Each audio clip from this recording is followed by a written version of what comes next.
ಯಾರೋ ಕೂತಿರಬಹುದು. ಈಗ ಚಿಕ್ಕ ಹುಡುಗರು ನಮ್ಮ ಸ್ನೇಹಿತರಲ್ಲಿ ಕೂತಿದ್ದಾರೆ ನೋಡಿ, ನೋಡಿ ಇವರು ದೇಶ ಕಟ್ತಾರೆ. ಒಬ್ಬರಿದ್ದಾರೆ ಸರ್, ಕಟ್ಟೆ ಕಟ್ತಾರೆ.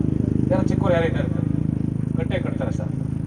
ಅಬ್ರಾಹಂ ಲಿಂಕನ್ನು ಮನೆ ಸೌದ ಹೊಡ್ಕೊಂಡು ದೇಶ ಕಟ್ಟಿದ್ರು ಅಂದಮೇಲೆ ನಿಮ್ಮ ಹೆಸರು ಸಾಹೇಬ್ರೆ ಮಲ್ಲೇಶ್ವರ್ ಕಟ್ಟಲ್ವಾ? ಅಲ್ಲಿ ಕೂತ್ರೆ ಇನ್ನೊಬ್ರು ಯುವಕರು ಕಟ್ಟಲ್ವಾ? ಕಟ್ಟೆ ಕಟ್ತಾರೆ. ಅದು ಭರವಸೆ ಇದೆ, ಅದು ಬಾಬಾ ಸಾಹೇಬರಿಗೆ ನಂಬಿಕೆ ಇದೆ. ಆ ನಂಬಿಕೆ ಇದೆ ಈ ರಾಜ್ಯದ ಅಸ್ಪೃಶ್ಯ ಸಮಾಜ ಮತ್ತೆ OBC SC STಗಳು ಮತ್ತೆ ಇತರ ಸಮಾಜವನ್ನ ಬಹುಧರ್ಮಕ್ಕೆ ತರಬೇಕಂತ ಪಣ ತೊಟ್ಟು ನಮ್ಮ ದರ್ಶನ್ ಬಿ ಸೋಮಶೇಖರ್ ಅವರು ಸ್ವಂತ ನೆಲದಲ್ಲಿ ಬಿಸಿನೆಸ್ ಮಾಡೋ ಅಂತ ನೆಲದಲ್ಲಿ ಒಳ್ಳೆ ಹೈವೇ ಇದೆ, ಬುದ್ಧನ ಮೂರ್ತಿ ಸ್ಟ್ಯಾಚ್ಯೂನ ಅವ್ರು ಸ್ವಂತ ದುಡ್ಡಲ್ಲಿ ಕಟ್ಟಿದ್ದಾರೆ. ಮತ್ತೆ ಎಲ್ಲ ಈ ರಾಜ್ಯದ ಎಲ್ಲ ಜಿಲ್ಲೆಗಳು ಸಹ ಇದುವರೆಗೂ ಒಂದು 20 ಜಿಲ್ಲೆಗಳ ಪ್ರವಾಸ ಮಾಡಿರ್ಬೋದು ಅಂತ ನಾನು ಅನ್ಕೋತೀನಿ. ಖುಷಿ ಆಗುತ್ತೆ. ಇವತ್ತು ಎಲ್ಲ ಮಂತ್ರಿಗಳ ಮಕ್ಕಳು ಮೋಜು ಮಸ್ತು ಎಂಜಾಯ್ ಮಾಡ್ತಾ ಇದ್ದಾರೆ. ಎಂಜಾಯ್ ಮಾಡೋದ್ರೆ ಅರ್ಥ ಅಂದ್ರೆ ನಿಮ್ಗೆಲ್ಲ ಗೊತ್ತಿರ್ತದೆ, ಈಗಿನ ಕಾಲದಲ್ಲಿ ಎಲ್ಲರಿಗೂ ಅದರ ಮೊಬೈಲ್ ಇರ್ತವೆ, ಎಲ್ಲ ಎಂಜಾಯ್ನು ಮಾಡ್ತಾ ಕೂತಾರೆ ಮಿನಿಸ್ಟರ್ಗಳ ಮಕ್ಕಳು. ಆದರೆ ನಮ್ಮ ದರ್ಶನ್ ಅವರು ಇವತ್ತು ಎಂಜಾಯ್ ಮಾಡ್ತಿದ್ದಾರೆ, ಅವರು ಸಹ ಎಂಜಾಯ್ ಮಾಡ್ತಾರೆ. ನನ್ನ ಜನ ಯಾವಾಗ ನನ್ನಪ್ಪ ಬುದ್ಧನ ಧರ್ಮಕ್ಕೆ ಬರ್ತಾರೋ ಅವತ್ತು ನಾನು ಎಂಜಾಯ್ ಮಾಡ್ತೀನಿ ಅಂತ ಹೇಳಿ ಪಣ ತೊಟ್ಟು ಈ ಕ್ಷೇತ್ರವನ್ನು ಆಯ್ಕೆ ಮಾಡ್ಕೊಂಡಿದ್ರೆ ನಾನು ಅವರಿಗೆ ವಿಶೇಷವಾದ ಅಭಿನಂದನೆಗಳನ್ನು ಸಲ್ಲಿಸ್ತೀನಿ. ಹಾಗೆ ಇಲ್ಲಿ ತುಂಬಾ ಬುದ್ಧಿವಂತರು ಈ ಹಿಂದೆ ಮಾತಾಡಿದ್ದಾರೆ.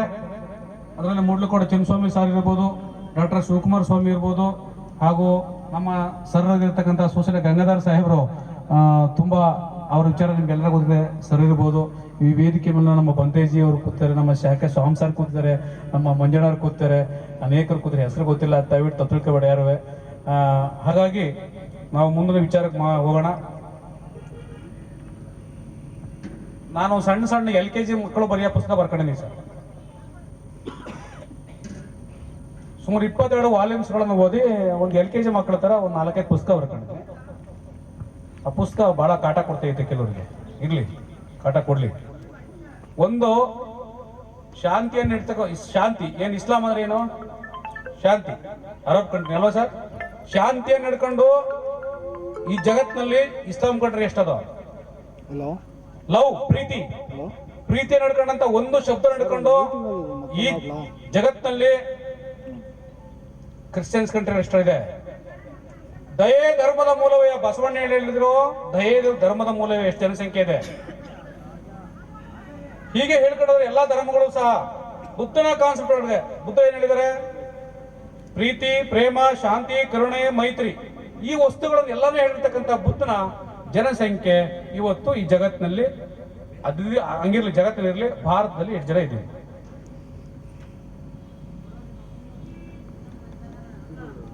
ಎಷ್ಟು ಜನ ಇದ್ದೀವಿ? ನಮ್ಮ ಪ್ರಧಾನ ಕಾರ್ಯದರ್ಶಿ ಆದಂತಹ ನಾಗೇಂದ್ರ ಕುಮಾರ್ ಸರ್ ಹೇಳಿದ್ರು, ಬುದ್ಧ ಧರ್ಮ ಅಂದ್ರೆ ಕೆಲವರು ಕಷ್ಟ ಅನ್ಕೊಳ್ಳಿ ಸರ್, ಬಹಳ ಸುಲಭ. ಬಹಳ ಸುಲಭ ಅಲ್ವಾ? ಭಗವಾನ್ ಬುದ್ಧರು ಯಾವುದನ್ನು ಸಹ ಕಷ್ಟ ಅಂತ ಹೇಳಿಲ್ಲ, ಅದನ್ನ ಪ್ರಾಕ್ಟೀಸ್ ಮಾಡ್ತಾ ಹೋಗ್ಬೇಕು. ಅದಕ್ಕೆ ಬಾಬಾ ಸಾಹೇಬ್ ಒಂದ್ ಕಡೆ ಏನ್ ಹೇಳ್ತಾರೆ ಅಂದ್ರೆ, ಬುದ್ಧ ಧರ್ಮ ಅಂದ್ರೆ ಕಷ್ಟ ಇಲ್ರಪ್ಪ, ಅದು 1ನೇ ತರಗತಿಯನ್ನ ಮಗುವಿಗೆ ಅಡ್ಮಿಷನ್ ಮಾಡಿಸಿ. ಅರ್ಥ ಆಯ್ತಾ? 1ನೇ ತರಗತಿ ಅಡ್ಮಿಷನ್ ಮಾಡಿಸಿ ಪ್ರತಿದಿನ ಮಗು ಶಾಲೆಗೆ ಯೂನಿಫಾರ್ಮ್ ಹಾಕೊಂಡು ನೀವು ಅದಕ್ಕೆ ಸ್ನಾನ ಮಾಡಿಸಿ, ಹಲ್ಲುಜ್ಜಿ, ಪೇಸ್ಟ್ ಅದಕ್ಕೆ ಹಾಕಿ, ಮತ್ತೆ ಅದಕ್ಕೆ ಡ್ರೆಸ್ ಮಾಡಿ, ಅದಕ್ಕೆಲ್ಲ ಈ ಟೌನ್ಗಳ ಕರ್ಕೊಂಡು ನೋಡಿದೀವಿ. ಪ್ರತಿದಿನ ವ್ಯಾನ್ ಹತ್ತಕ್ಕೆ ಹೋಗಿ ಹತ್ತಿಸಿ ಆ ಮಗು ಸ್ಕೂಲ್ ಮುಗಿಸ್ಕೊಂಡು ಮನೆಗೆ ಬಂದು ಇದ್ರ ಸೇವೆಯನ್ನ 360 ದಿನ ಶಾಲೆಗೆ ಕಳಿಸಿದ ಮೇಲೆ ಮಗು 2ನೇ ತರಗತಿಗೆ ಪಾಸ್ ಆಗುತ್ತೆ. ಹೌದಾ? ಈ ಸತ್ಯನೇ ಇದು ಸತ್ಯ ಸರ್.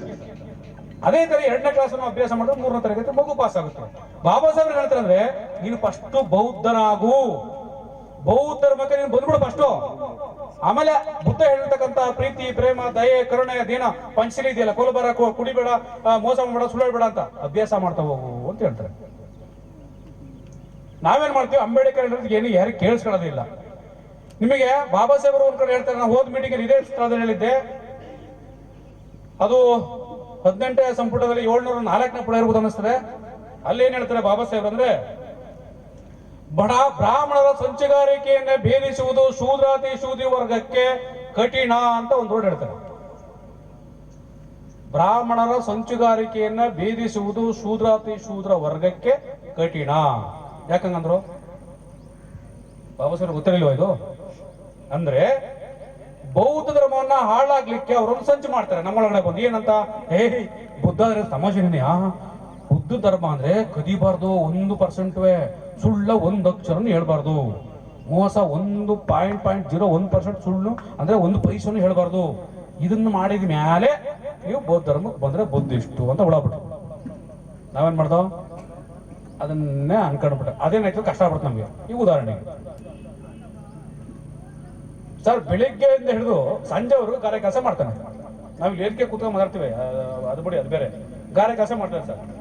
ಒಬ್ಬ ಸೌದೆ ಹೊಡಿತಾನೆ ಸರ್, ಒಬ್ಬ ಅಕ್ಸ ಬಟ್ಟೆ ಹೊಡಿತಾನೆ ಸರ್, ಹೀಗೆ ಒಬ್ಬ ಬೆಸ ಮೀನು ಹಿಡಿತಾನೆ ಸರ್. ಕಷ್ಟವಾಗಿ ಮೈ ಎಲ್ಲ ನೌಕೆ ಬಂದಿರ್ತದೆ. ಒಂದು 90 ಎಣ್ಣೆ ತಗೋಬೇಕಪ್ಪ. ಬುದ್ಧ ಬುದ್ಧ ಬುದ್ಧ ಅಂದ್ಬಿಟ್ರೆ ಮೈಕಿನ ಹೋಗ್ಬಿಡ್ತದ, ಮೈಕೆ ನೋವು ಹೋಗುತ್ತಾ? ಹಂಗಂದ್ರೆ ಹೋಗ್ತಾನ ಅವನು. ಹೋಗ ನೀನು ಹಂಗಂತ ಕತೆ ಹೇಳ್ಬಿಡಿ, ನನಗೆ ಮೈಕೆ ನೋವಾಗಿರೋದು ನನಗೆ, ನಿನಗೆ ಆ ಥರ ಮಾಡ್ಬೇಕು, ಬುದ್ಧ ನೀನು ಇಟ್ಕೊಂಡು నాకు ಬುದ್ಧ ಬೇಡ ಅಂತ. ನಾವು ಶ್ರಮ ಮಾಡೋನಿಗೆ ಮಾನಸಿಕವಾಗಿ ದೈಹಿಕವಾಗಿ ಶ್ರಮ ಇದ್ದವನಿಗೆ ಮೈಂಡ್ ಅಲ್ಲಿ ಸ್ಟ್ರೆಸ್ ಇರ್ತದೆ. ಕುಡಿರಿ ಅಂದ್ರೆ ಕುಡಿದ್ಬಿಟ್ಟು ನೀನು ವಿಭಚಾರ ಮಾಡೋ ವಾಲಾಡೋ ಅಂತ ಅಲ್ಲ, ಅದಕ್ಕೊಂದು ತತ್ವ ಇದೆ. ಮಾನಸಿಕವಾಗಿ ಸ್ಟ್ರೆಸ್ ಇರ್ತದೆ, ಒತ್ತಡ. ಆ ಒತ್ತಡವನ್ನು ಮರೆಯೋದಕ್ಕೆ ಅವನು ಸ್ವಲ್ಪ ತಗತಾನೆ. ಅದನ್ನ ನಾನು ಹೇಳ್ತಿರೋದು ತಗೊಳ್ಳೋದು ಸಮರಸ್ತೆ ಇಲ್ಲ.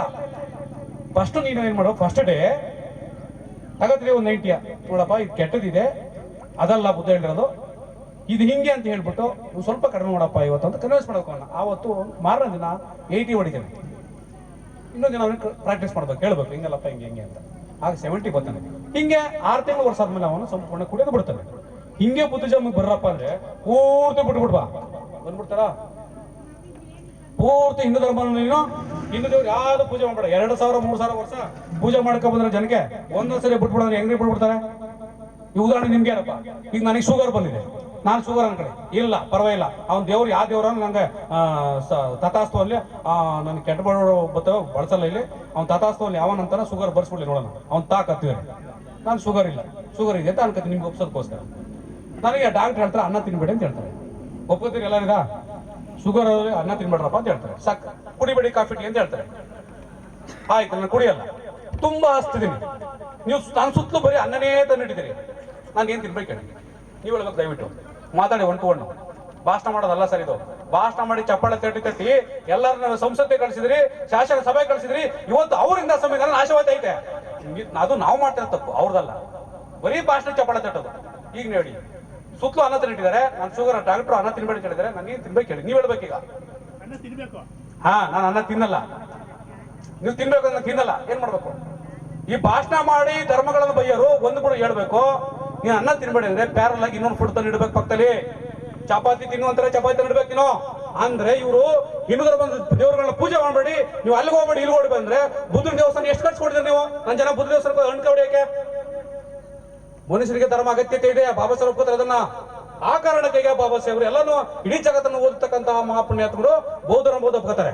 ಧರ್ಮ ಬೇಕೇ ಬೇಕು ಅಂತ. ಆ ಧರ್ಮದ ರಾಷ್ಟ್ರ ಕಟ್ಟಬಹುದು ಅಂತ ಹೇಳ್ತಾರೆ.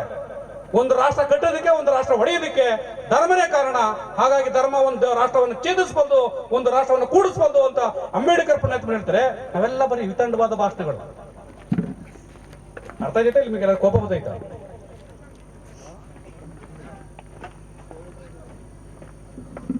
ಸಾಹೇಬ್ರ ಟೈಮ್ ಇಲ್ಲ ಅಂತವ್ರೆ. ಅರ್ಥ ಇದೆ ಸರ್? ಅಂದ್ರೆ ಹಿಂದೂ ದೇವಸ್ಥಾನಕ್ಕೆ ಹೋಗಬೇಡಿ ಅಂದ್ರೆ ಪ್ರತಿಯೊಂದು ಹಳ್ಳಿಲೂ ಬೌದ್ಧ ದೇವಸ್ಥಾನ ಕಟ್ಸ್ಕೊಡ್ಬೇಕಾಯ್ತು, ಒಂದು ಮಂದಿರ ಕಟ್ಸ್ಬೇಕಾಯ್ತು, ಬುದ್ಧನ ಮೂರ್ತಿನ ದೇವ್ರ ತರ ನೀವು ಬಿಂಬಿಸ್ಬೇಕಾಯ್ತು. ಅಲ್ಲಿಗೋಗಿ ಕೈ ಮುಗಿಯೋರು ನನ್ನ ಜನ, ಅಲ್ಲಿಗೋಗಿ ಹಣ್ಣು ಹೊಡೆಯೋರು ನನ್ನ ತಾಯಂದಿರು, ನನ್ನ ಅಕ್ಕಂದಿರು, ನಮ್ಮ ಅಕ್ಕಂದಿರು ಸೀರೆ ಉಟ್ಕೊಂಡು ಡ್ರೆಸ್ ಹಾಕೊಂಡು ಹೋಗಿ ಅಲ್ಲಿ ಹಬ್ಬ ಎಲ್ಲ ಜನಗಳ ಜಾತ್ರೆ ತರ ಹೋಗಿ ಬರೋರು. ನೀವು ಅದು ಮಾಡಲಿಲ್ಲ. ಹಿಂದೂರ್ಗೆ ಹೋಗಬೇಡಿ ಎಲ್ಲಿ ಹೋಗ್ಬೇಕಂತೆ? ಪ್ರತಿಯೊಂದು ಹಳ್ಳಿಲೂ ಬೌದ್ಧ ಮಂದಿರ ಕಟ್ಟಿ ನೀವು ದೇವಸ್ಥಾನ ಮಾಡಿದ್ದೆ ಅಂದ್ರೆ ನಮ್ಮ ಜನ ಅಲ್ಲೋ ಗಣ್ಣಕ್ಕೆ ಹೊಡ್ಕೊ ಬರ್ತಾರೆ. ಆಗ ಅವ್ರು ದಿನ ಪೂಜಾ ಕ್ರಮವನ್ನ ತಿಂತ ಬಿಡಿಸ್ಬೋದು ನಾವು. ಒಂದೇ ಸರಿ ಬಿಡೋದು ಎಲ್ಲಿ ಹೋಗ್ಬಿಡ್ತಾರೆ? ನಾವು ಹಿಂಗೆ ಸುಮ್ಮನೆ ಬರೀ ಭಾಷಣ ಮಾಡ್ತಾ ಕೂತ್ಕೊಂಡ್ರೆ, ದಯವಿಟ್ಟು ಇನ್ನೊಂದು ಮಾತಾಡ್ತೀನಿ, ಯಾರು ಬೇಸರ ಮಾಡ್ಕೋಬಾರ್ದು.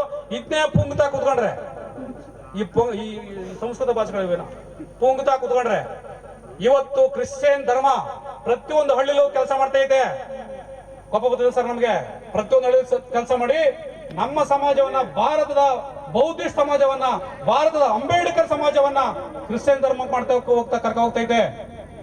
ಆ ಕ್ರಿಶ್ಚಿಯನ್ ಧರ್ಮಕ್ಕೆ ಹೋದಂತ ನನ್ನ ಜನ ಮುಂದಿನ 30, 40, 50 ವರ್ಷಗಳಲ್ಲಿ ಧರ್ಮದ ಕಾರಣಕ್ಕಾಗಿ ಯುರೋಪ್ ಕಂಟ್ರಿ ನೋಡುತ್ತೆ, ಅಥವಾ ಮುಸ್ಲಿಮ್ಸ್ ಕಂಟ್ರಿಗೆ ನಮ್ಮ ಜನ ಟರ್ನ್ ಆದ್ರೆ ನಮ್ಮ ಜನತೆ ಧರ್ಮದ ಕಾರಣದಿಂದ ಅರಬ್ ಕಂಟ್ರಿ ನೋಡುತ್ತೆ, ನಮ್ಮ ಜನ ಖಾಲಿ ಐತಿ ವಿದೇಶದಲ್ಲಿ. ಈ ಕಾರಣಕ್ಕಾಗಿ ದೇಶ ಮತ್ತೆ ಪುನಃ ಡಿವೈಡ್ ಆಗ್ಲಿ ಅಂತ ಅವ್ರು ಕಾಯ್ತಿದ್ದಾರೆ ಒಂದು ವರ್ಗ ಜನ. ಅರ್ಥ ಮಾಡ್ಕೋಬೇಕು ನಾವು. ಬುದ್ಧಿನ ಕಷ್ಟ ಅಂತ ಹೇಳ್ಬಿಟ್ಟು ನಾವು ದೂರ ಇಟ್ಬಿಟ್ಟು. ಅದಕ್ಕೆ ದರ್ಶನ್ ಸಾಹೇಬ್ರು ಏನ್ ಹೇಳ್ತಾರೆ, ನನಗೆ ಅವ್ರು ಹೇಳ್ತಾರೆ, ಅವರ ಮಾತಾಡ್ತಾರೆ ಸಾಹೇಬ್ರೆ, ಸರ್ ನಾವು ಧರ್ಮದ ಮುಖಾಂತರ ರಾಜಕೀಯ ಕಟ್ಟಣ ಅಂತಾರೆ. ಅವ್ರ ಅರ್ಥ ಏನಂದ್ರೆ, ಬೌದ್ಧರಾಗೋಣ, ಫಸ್ಟ್ ಬೌದ್ಧರಾಗಿ ನಾವೆಲ್ಲ ಹೋದ್ರೆ ಬೌದ್ಧರನ್ನೇ ನಾವು ಯಾರೋ ಬುದ್ಧಿಸ್ಟೊಬ್ಬರು ನಿಲ್ಲಿಸಿ ಗೆಲ್ಲಿಸಿ ಸಂಸತ್ತಲ್ಲಿ ಹೋಗಿ ಶಾಸನ ಸಭೆಗಳಲ್ಲಿ ಹೋಗಿ ಕಾನೂನಾಗಿ ರಚನೆ ಮಾಡ್ತಾರೆ ನಮ್ಮ ಜನ, ಅವರು ನಮ್ಮ ರಾಷ್ಟ್ರ ಉಳಿಸ್ತಾರೆ ಅಂತ ಅವ್ರ ನಿಲುವಿದೆ. ಇದನ್ನ ಮಾಡ್ಬೇಕು ನಾವು. ಕಷ್ಟ ನೀನ್ ಟ್ರಿಗ್ನಾಮೆಟ್ರಿ ಕಷ್ಟನಪ್ಪ, ಬಹಳ ಕಷ್ಟನಪ್ಪ, ನಂಗೆ ಏನಾದ್ರು ಬೀಜ ಗಣಿತ ಕೂಡ ಇವೆಲ್ಲ ಲೆಕ್ಕ ಇದ್ರಳು. ಟ್ರಿಗ್ನಾಮೆಟ್ರಿ ತರ ನೀವು ಹೇಳಿ ಆ ಗಣಿತದ ಕಡೆ ಮಕನ ಮಾಡ್ಬಿಟ್ಟು ಮುಚ್ಚಿಬಿಟ್ರೆ ಬಾಗ್ಲ. ಟ್ರಿಗ್ನಾಮೆಟ್ರಿ ಕಷ್ಟ ಇದೆ ರೀ. ಇವತ್ತು ಒಂದು ಪರ್ವತದ ಉದ್ದಾಳತೆ ಕಂಡುಹಿಡಿಯಬೇಕು ಅಂದ್ರೆ ಟ್ರಿಗ್ನಾಮೆಟ್ರಿ ಬೇಕೇ ಬೇಕು. ನೀವು ಅದನ್ನ ಬೇಡ ಅಂದ್ರೆ ಕಷ್ಟ ಅಂತೇಳಿ ಸಮುದ್ರದ ಆಳವನ್ನು ಕಂಡಿಡಿಯಕ್ಕೆ ಟ್ರಿಗ್ನಾಮೆಟ್ರಿ ಬೇಕೇ ಬೇಕು, ಗಣಿತ ಶಾಸ್ತ್ರ. ಅದನ್ನೇ ಬೇಡ ಅಂದ್ರೆ ನೀವು ಕಷ್ಟ ಅಂತೇಳಿ ಈ ತರ ತೋರಿಸ್ಬಿಡಿ. ದಯವಿಟ್ಟು ಕಷ್ಟ ಅನ್ಬೇಡಿ, ಅದು ಸುಲಭ ಇದೆ. ನಮ್ ನಾಗೇಂದ್ರ ಸರ್ ಹೇಳಿದ್ರು, ಪ್ರೀತಿ ಪ್ರೇಮ ಕಲಿಬೇಡಪ್ಪ, ಕೊಲ್ಬೇಡಪ್ಪ, ಒಬ್ರು ಬೈಬೇಡಪ್ಪ, ಒಬ್ರು ಹೊಡಿಬೇಡಪ್ಪ. ಇದೇ ಬುದ್ಧ ಧರ್ಮ. ಇನ್ನೇನೈತೆ ಅಲ್ಲಿ ಬುದ್ಧ ಧರ್ಮ ಅಂದ್ರೆ? ಬಾಬಾ ಸಾಹೇಬರು ಬುದ್ಧನ ಸಾಹಿತ್ಯದ 73 ಸಂಪುಟಗಳನ್ನ ಅವ್ರು ಹೇಳ್ತಾರೆ. ಬಾಬಾ ಸಾಹೇಬ್ ಅಂಬೇಡ್ಕರ್ ಅವರು ಏನಂತ, ನನ್ನಂತಹ ಒಬ್ಬ ಮೇಧಾವಿ ಧರ್ಮಶಾಸ್ತ್ರಗಳನ್ನ ಈ ಜಗತ್ತಲ್ಲಿ ನನ್ನಷ್ಟು ಯಾರು ಓದಿಲ್ಲ ಅಂತ ಹೇಳ್ತಾರೆ. ಅಂತಹ 73 ಸಂಪುಟಗಳನ್ನು ಓದಿ ನಾನು ಇವತ್ತು ಈ ಧರ್ಮವನ್ನ, ಜಗತ್ತಿಗೆ ಸಾರಾಂತ ಧರ್ಮವನ್ನ ಬುದ್ಧ ಧರ್ಮ ಒಪ್ಪಿದ್ದೀನಿ. ನೀವು ನನ್ನಷ್ಟು ಕೆಲಸ ಮಾಡಕ್ಕಾಗಲ್ಲ, ನನ್ನ ಹಿಂದ್ಗಡೆ ಕಣ್ಣು ಮುಚ್ಚಿ ನನ್ನ ಹಿಂದ್ಗಡೆ ಬನ್ನಿ, ನೀವೆಲ್ಲ ಜಗತ್ತಿನಲ್ಲಿ ಸೂರ್ಯನ ತರ ಹೊಳಿತೀರಿ ಅಂತ ಬಾಬಾ ಸಾಹೇಬ್ ಹೇಳ್ಬೇಕಾದ್ರೆ ಬಾಬಾ ಸಾಹೇಬ್ರನ್ನ ಚೆಕ್ ಮಾಡಕ್ ಹೋದಿವ್ರು. ಏನ್ ಸರ್ ಜನ ನಾವು ಅಂಬೇಡ್ಕರ್ ಚೆಕ್ ಮಾಡಕ್ ಹೋದಿವರ ಸರ್? ನಾವು ಯಾವ್ದೋ ಒಂದು ಸಬ್ಜೆಕ್ಟ್ ತಗೊಂಡು ಪಾಸ್ ಮಾಡ್ಕೊಂಡು ಬರ್ತೀವಿ. ಆ ಪಾಸ್ ಮಾಡಿದ ತಕ್ಷಣ 50,000 ಪುಸ್ತಕ ಓದಂತ ಮಹಾಪುಣ್ಯಾತ್ಮನ್ನ ಏನ್ ಸರ್ ಇದು? ನಾವ ಬಾಬಾ ಸಾಹೇಬ್ ವಂಶಸ್ಥರು ಕೋಪ ಬರ್ತದೆ. ಯಾಕೆಂದ್ರೆ ದೇಶ ಇವತ್ತು ಸಂವಿಧಾನ ಅವ್ನು ಸುಮ್ಮನೆ ಹೇಳ್ತಾವನ. ನಮ್ಮ ಶಾಸಕರೆಲ್ಲ ಹೊರಗಡೆ ಇದ್ದಾರೆ, ಪಾಪ ಅವ್ರು ಧೈರ್ಯ ಹೇಳ್ತಾನೆ. ತಪ್ಪೇನಿದೆ? 400 ಜನ ಬಂದ್ರೆ ಸಂವಿಧಾನ ಹೌದು, ಅಂಬೇಡ್ಕರ್ ಹೇಳಿದ್ದಾರೆ 12/1 ವಾಲೆ ಮೇಲೆ 178 ಪತ್ರ. ಅದನ್ನೇ ಹೇಳ್ತಾರೆ ಸಾಹೇಬ್ರ, ದರ್ಶನ್ ಸಾಹೇಬ್ರ. ಸಂಸತ್ತಿಗೆ ಎಂತ ಶಕ್ತಿ ಇದೆ ಅಂದ್ರೆ, ಒಂದು ಹೆಣ್ಣನ್ನ ಗಂಡು ಮಾಡಕ್ಕಾಗಲ್ಲ, ಗಂಡನ್ನು ಹೆಣ್ಣು ಮಾಡಕ್ಕಾಗಲ್ಲ, ಎರಡು ಬಿಟ್ಟು ಏನ್ ಬೇಕಾದ್ರೂ ಮಾಡಕ್ಬೋದು ಅಂತ ಶಕ್ತಿ ಸಂಸತ್ಗಿದೆ. ನೀವು ಅಲ್ಲೋ ಕೂತ್ಕೊಂಡು ಸಂವಿಧಾನ ಉಳಿಸ್ಕೊಳ್ಳಿ ಅಂತ ಹೇಳಿದ್ರೆ ಬಾಬಾ ಸಾಹೇಬ್ರು ಇವರು ಭಾಷಣ ಮಾಡ್ಕೊಂಡೇ ಟೈಮ್ ಕಳಿಸ್ಕೊಟ್ರು. ನಾವು ಟೈಮ್ ಎಲ್ಲ ವೇಸ್ಟ್ ಮಾಡ್ಬಿಟ್ಟಿದ್ವಿ. ಹಂಗಾಗಿ ಇವತ್ತು ನಮ್ಮ ಸಾಕ್ಯ ಸಾಹೇಬ್ರು ಸಹ ಇವತ್ತು ಭಾರತೀಯ ಬೌದ್ಧ ಮಹಾಸಭಾದಲ್ಲಿ ಕೆಲಸ ಮಾಡ್ತಾರೆ. ಅವರ ಅರಿವು ನಮಗಿಂತ 100% ಇದೆ. ನಮ್ದು ಏನವಲ್ಲ, ಸುಮ್ಮನೆ ಆವೇಶದ ಭಾಷಣ ಸರ್, ನಮ್ಗೇನು ಗೊತ್ತಿಲ್ಲ ಸರ್, ಏನು ಗೊತ್ತಿದ್ದೆಲ್ಲ ಮಾತಾಡ್ತೀವಿ ಹೊಟ್ಟೆ ಕಡೆ. ಇವತ್ತು ಹಿರಿಯರೆಲ್ಲ ನಮ್ಮ ಭಾರತೀಯ ಬೌದ್ಧ ಮಹಾಸಭಾದಲ್ಲಿ ಹಿರಿಯರೆಲ್ಲ